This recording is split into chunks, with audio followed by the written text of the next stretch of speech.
Jeudi 29 octobre 2020, voici tout de suite les titres.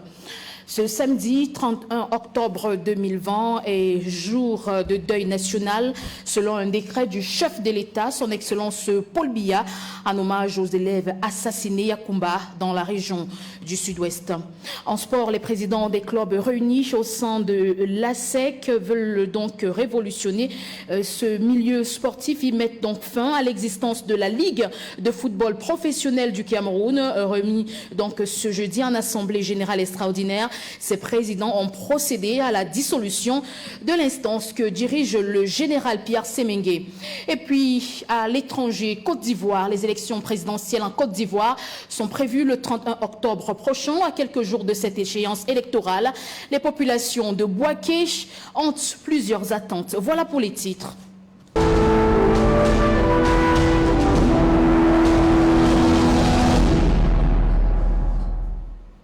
De votre fidélité au 19h45, merci et c'est un plaisir de vous retrouver.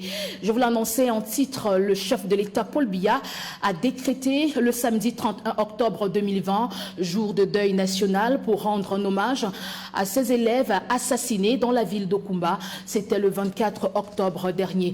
Plus de détails avec Frédéric Moutomé.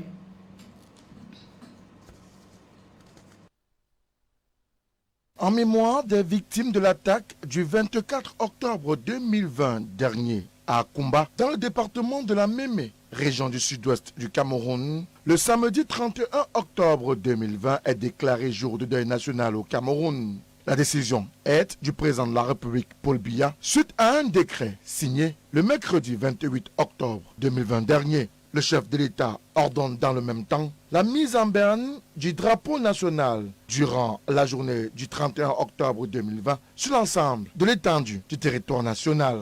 Un hommage mérité de la nation après le décès de 7 élèves à l'école Moda Francisca International Balengua Academy à Kumba, survenu à la suite d'une attaque des rebelles sécessionnistes. Le chef de l'État Paul Biya avait alors exprimé son indignation et sa compassion face à cette cruauté. Dans un télégramme transmis au gouverneur de la région du Sud-Ouest, il a condamné avec la plus grande fermeté ce crime barbare et lâche envers des enfants innocents à la quête du savoir. En plus de ce deuil national, décrété pour le samedi 31 octobre 2020 prochain, le chef de l'État Paul Biya a donné instruction pour que des mesures appropriées soient prises avec diligence afin que les auteurs de ces actes ignobles soient interpellés par nos forces de défense et de sécurité et traduits devant la justice le cas échéant. D'ailleurs, l'un des séparatistes de la dite attaque vient d'être neutralisé par le bataillon d'intervention rapide à Kumba avec la contribution des populations. Et ainsi, il est question d'honorer la mémoire de ces 7 élèves tombés sous les balles des ennemis du Cameroun.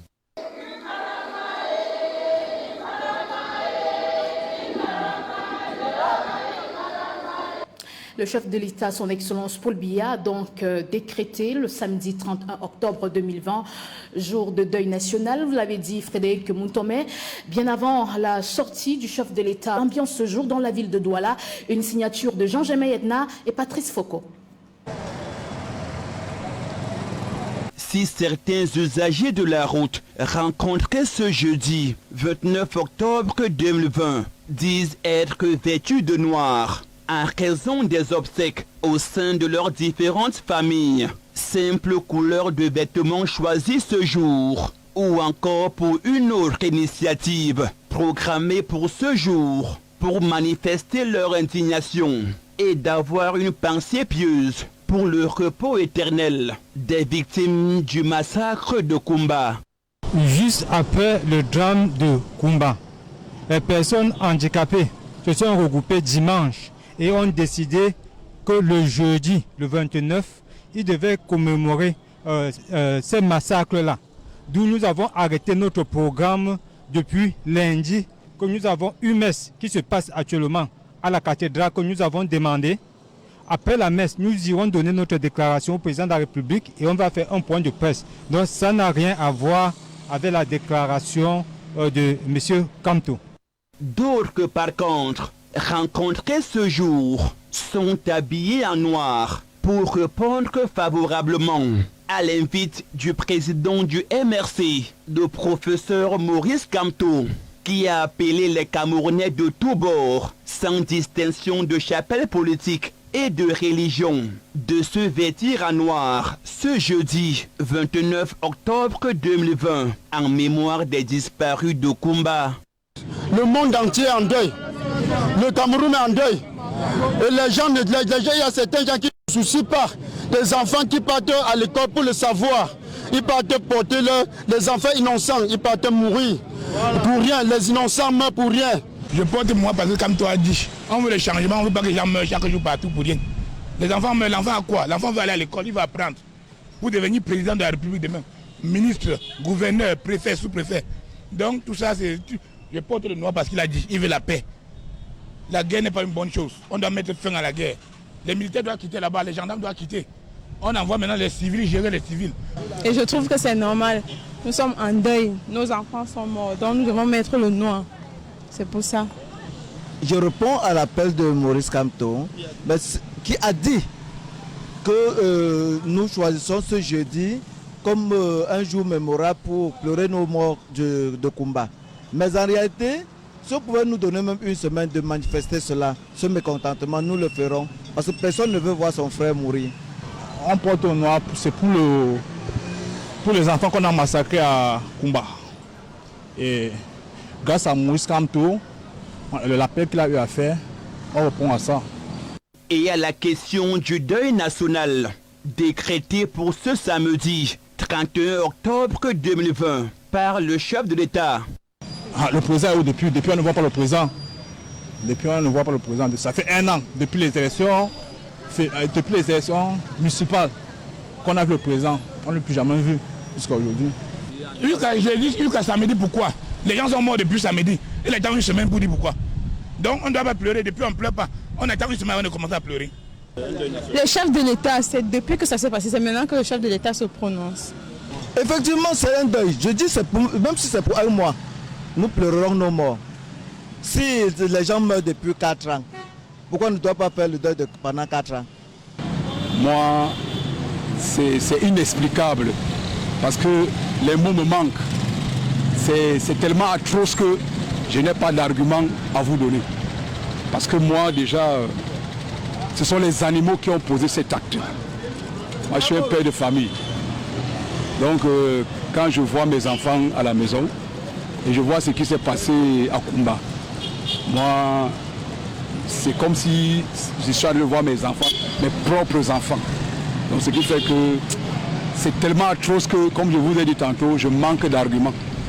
Rappelons qu'au-delà du président du MRC, le professeur Maurice Kamto, qui invite les Camerounais à arborer le noir, ce jeudi, la présidente du CPP, par ailleurs leader d'un mouvement de la société civile dénommé Stand Up for Cameroun, appelle également les Camerounais pour une prière commune, tous et toutes en noir, ce vendredi 30 octobre 2020, pour le repos éternel des 7 enfants tombés à Kumba. Et il est de plus en plus difficile pour les Camerounais d'oublier ces atrocités survenues dans la ville de Kumba le 24 octobre dernier. Dans la ville de Douala, les populations essayent tant bien que mal de tourner la page. Patrick Ngoignan est descendu dans la ville de Douala ce jour, rencontrer quelques Camerounais.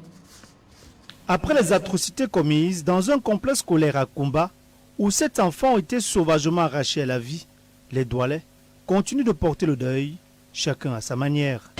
Je suis tellement touché, je suis blessé au point que, franchement, quand je vois mes petits frères, mes nièces, mes petites soeurs, mes papas, mes mamans, mes grands-parents touchés, pleurer, touchés au sol. D'autres se remettent à la prière afin de trouver la force pour oublier ce samedi noir.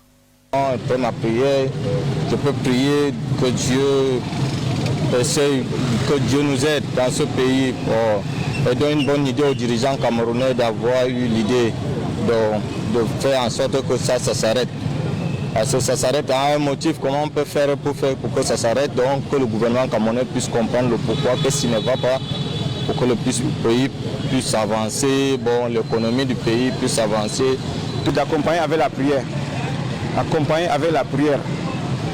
Et surtout, j'ai pris vraiment tous nos autorités de nous accompagner aussi avec la prière pour que le problème de Bamenda, le problème de Boya, tout le problème que nous avons là, ça se cesse. Le problème de l'extrême nord, ça met vraiment le pays vraiment à terre. La calmie dans les régions en crise et le retour à la paix sont désirés par tous. Au nord, au sud-ouest de tous les côtés de 4 points de la région du Cameroun, nous les prions seulement d'arrêter de massacrer ces innocents. Nous les supplions d'arrêter de massacrer ces innocents parce qu'ils ne savent rien. Ces enfants, ils ne savent rien, ils sont vraiment innocents. Ils sont vraiment... Vous voyez dans les salles de classe, les professeurs sont dépassés. Égorger des mamans, cette maman qui a été égorgée, vraiment, quand vous voyez, vraiment, vous êtes touchés, vous êtes blessés, mes frères, s'il vous plaît.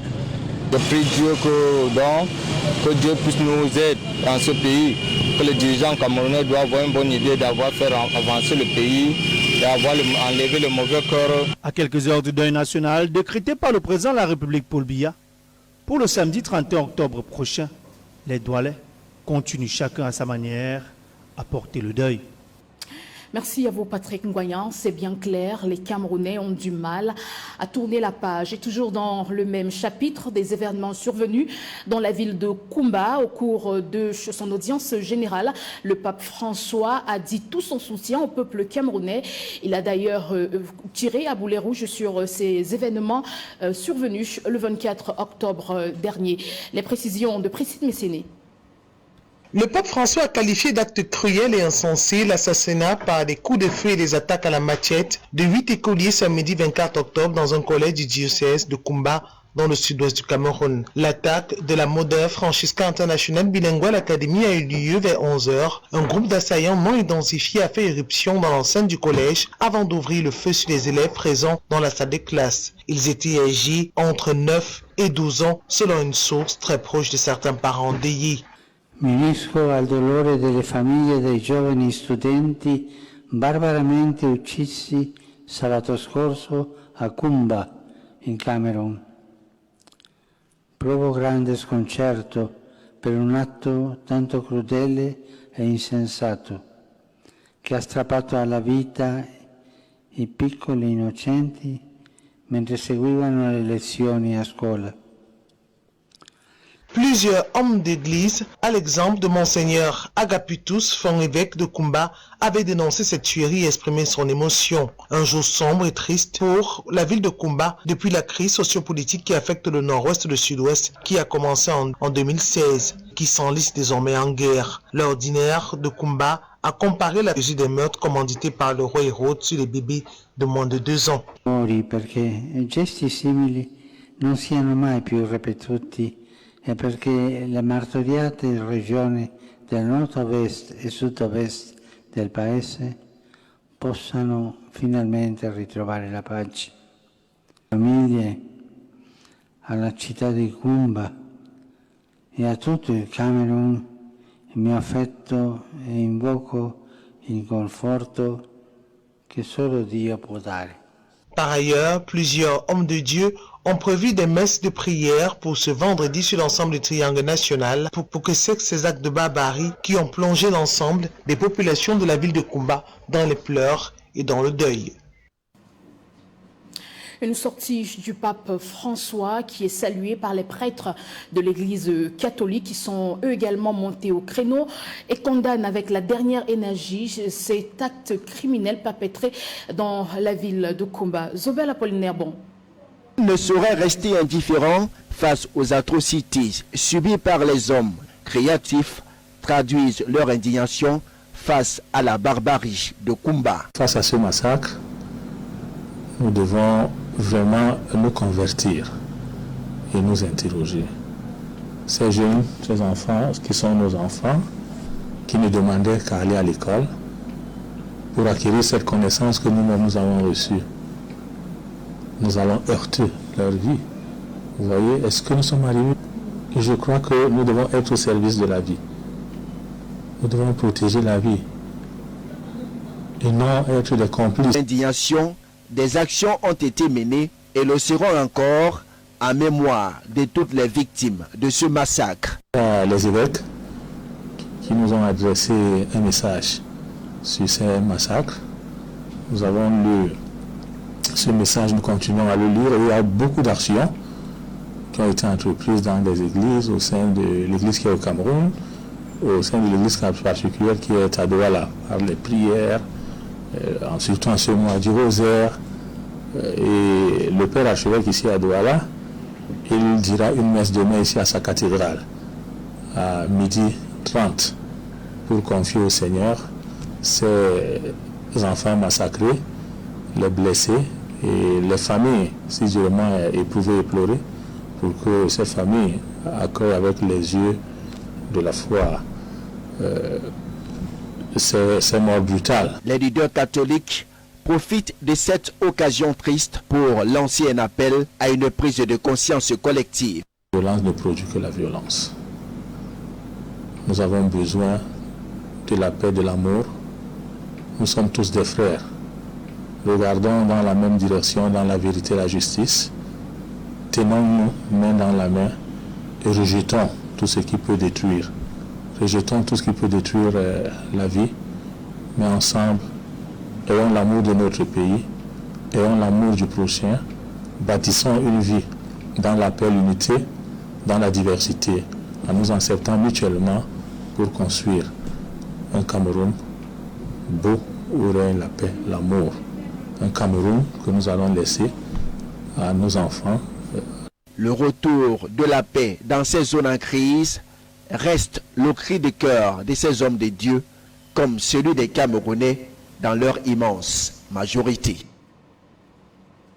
Le ministre de la Communication, porte-parole du gouvernement, fait des précisions sur l'enquête en cours, laquelle enquête permettra de démasquer les auteurs de ce massacre crapuleux survenu dans la ville de Koumba. Patrick Ngoyan.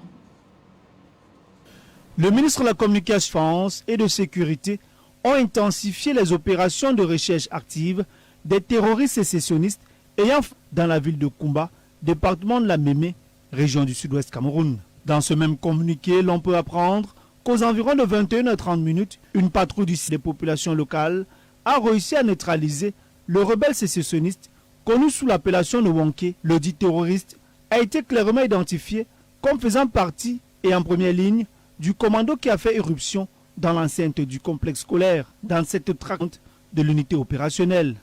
La fouille de la chambre où se cachait le malfrat, ainsi mis hors d'état de nuire, a permis de récupérer entre autres son pistolet automatique et un sac en bandoulière contenant du chanvre indien. Le gouvernement précise en outre qui est signé ce 28 octobre par le ministre de la Communication qui porte à la connaissance de l'opinion nationale et internationale que le nommé Kianfor Luciano Sunjo, inspecteur pédagogique d'économie pour la région du Nord-Ouest, a été froidement assassiné à Bamenda dans la nuit du 27. Des auteurs de cet assassinat d'un autre membre de la communauté éducative.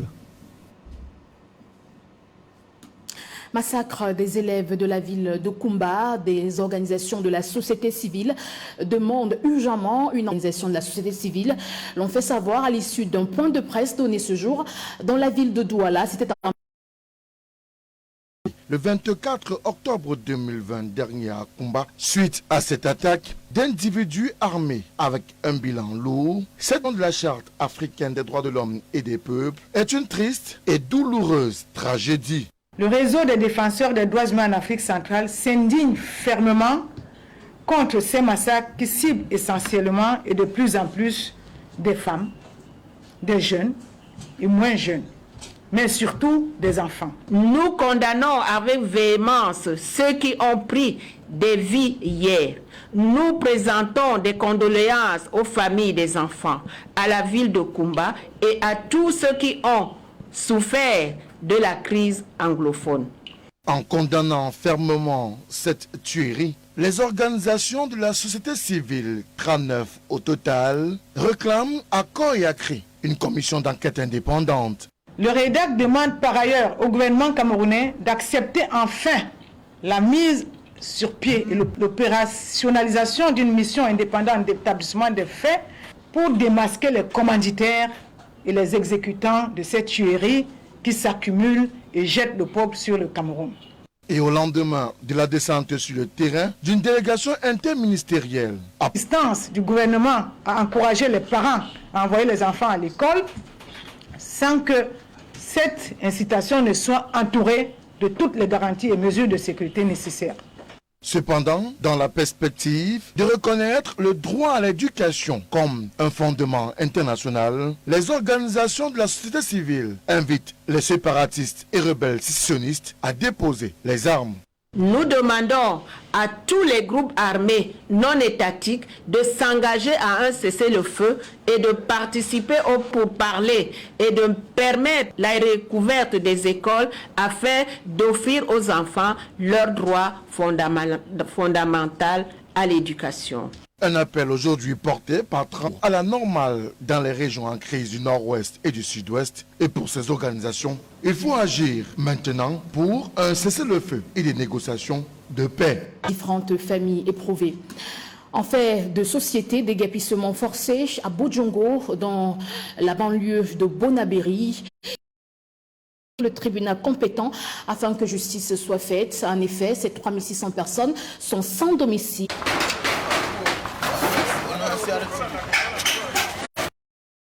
Elles sont à la belle étoile. Leur dur labeur ont été rendues en ruine au lendemain d'une décision de justice rendue en faveur d'un particulier.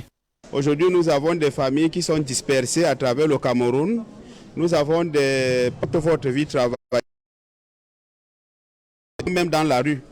Et le pire, c'est que beaucoup de ces familles, à 70%, c'était des anglophones qui avaient accueilli, c'est-à-dire leurs frères anglophones du nord-ouest et du sud-ouest chez eux. Et donc, dans certaines maisons, on retrouvait facilement. Quelle éviction forcée! Ces populations déguerpies illégalement de leurs parcelles de terrain du monde de Douala 4e ont saisi la plafaudale afin d'obtenir justice. Ils sont dans leurs droits. Dans leurs droits parce que le juge administratif qui suspend les effets du juge foncier 70, et s'il arrivait déjà à être suspendu, donc je dois te poser des questions, est-ce que tu vis encore? Donc le juge foncier est un acte inattaquable. Et s'il est donc attaqué, j'ose croire que les populations sont dans leurs droits. Et aux côtés de la plafaudale, toute une coalition diocèse de Douala. Notre souhait, c'est que la paix revienne et surtout que le droit soit dit. Le droit doit être dit de la vérité. Comme je l'ai dit, vous voyez, j'ai affronté la question avec beaucoup d'objectivité. Ces droits et que ceux qui sont les auteurs de ces exactions soient poursuivis. Et de l'autre côté aussi, s'il arrive qu'ils n'ont pas raison, qu'ils acceptent aussi. Et face à la presse, ce jeudi 29 octobre 2020 à Douala, le collectif des victimes de Bojongo Bonabéry déclare avoir recensé 237 maisons construites en matériaux définitifs et toutes détruites pour 3600 personnes, d'où le procès qui sera intenté dans les prochains jours. Le procureur de Bonassama sera saisi dans les prochaines heures, comme je vous l'ai dit, en pénal, parce que ce sont les actes pénals et ils doivent être réprimés. Et plus tard, nous assignerons M. Kandem en réparation de ce préjudice. Il doit réparer ce qu'il a, ce que lui-même a détruit. Et même si le site de 17 hectares du quartier Bojongo Bonabéry serait en vente en ce moment, ces hommes, femmes et enfants, profondément meurtris dans leur chair, font encore espoir à la justice camerounaise pour obtenir gain de cause, quel que soit le temps. En économie à présent, la première session du comité technique interministériel chargé de la maturation des projets vient de se tenir dans la ville de Yaoundé. Les 10 projets ont été donc remis au maître d'ouvrage. Un événement présidé par le ministre de l'économie, de l'aménagement du territoire et de la planification, Alamine Ousmane May. Plus de détails avec vous, Jean-Oscar Libok et Bertrand Angoula. Nos travaux de ce jour se base sur Le nouveau processus de maturation des projets sous Alabine Ousmane Meng. Autour de lui, les secrétaires généraux, les directeurs généraux ont été mis face à cette nouvelle donne. ces 5 dernières années. Le budget d'investissement public a représenté entre 1300 et 1500 milliards de francs CFA. 1300 et 1500 milliards de francs CFA pour transformer nos économies, impulser le développement et surtout créer le cadre de la création, créer le cadre de la promotion des richesses.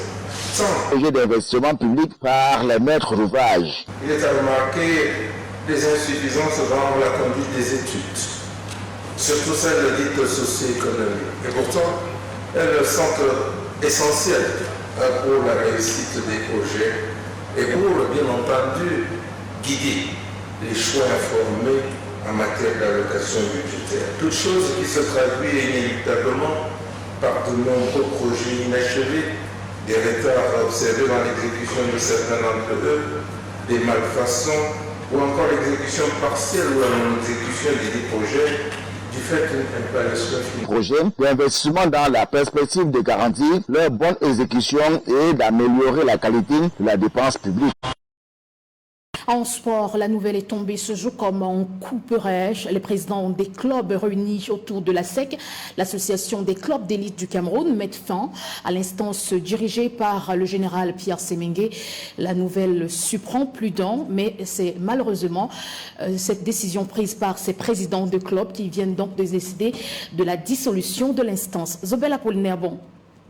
Ils avaient émis le vœu de voir le président de la Ligue de football professionnel du Cameroun, le général Pierre Semengue, se conformer aux directives de la Fédération camerounaise de football pour un démarrage harmonieux des championnats de football professionnel. Ils avaient par ailleurs promis de passer à la vitesse supérieure si rien n'est fait, en procédant à la dissolution pure et simple de la LFPC. L'Assemblée générale extraordinaire de ce 29 octobre 2020 était donc très attendue. D'abord interdite par le sous-préfet de Bankomo, elle a finalement eu lieu avec un seul point à l'ordre du jour, la dissolution de la LFPC. De la présente Assemblée ont décidé à l'unanimité des membres présents de voter la résolution de dissolution de la Ligue de football professionnel du Cameroun. Un procès verbal est rédigé sur minute avec constat d'huissier pour attester de la sincérité des travaux, procès verbal faisant foi pour servir et valoir ce que de droit. Cette dissolution s'est faite dans le respect de l'article 87 des statuts de la Ligue de football professionnel du Cameroun, avec les plus de 2/3 des membres de l'Assemblée générale qui se sont montrés favorables à cette action. Est déclaré close. Ceci a été fait ce jour en Bankomo, c'est-à-dire le 29/10/2020. On signait fiche de présence avec signature, avec empreinte digitale des présidents que nous connaissons tous. Et pour ceux qui sont empêchés, ils ont délivré des mandats à leurs représentants qui ont apposé, bien évidemment, leurs empreintes digitales sur les documents tenant lieu de fiches de présence et d'approbation des résolutions des travaux de ce jour. Il est également établi dans cet article qu'en cas de dissolution de la Ligue de football professionnel du Cameroun, son patrimoine est mis à la disposition de la Fédération camerounaise de football qui assurera la gestion jusqu'à la Ligue. L'étau se resserre donc autour du général Pierre Semengue qui semble jusqu'ici imperturbable dans sa détermination à continuer à gérer le football professionnel au Cameroun. Après l'Assemblée générale qu'il a convoquée mercredi dernier, le général d'armée a déjà rendu public le programme des rencontres de la nouvelle saison dont le coup d'envoi est prévu pour le 31 octobre prochain. Il a également annoncé par voie de communiqué la tenue d'une session extraordinaire de l'Assemblée générale de la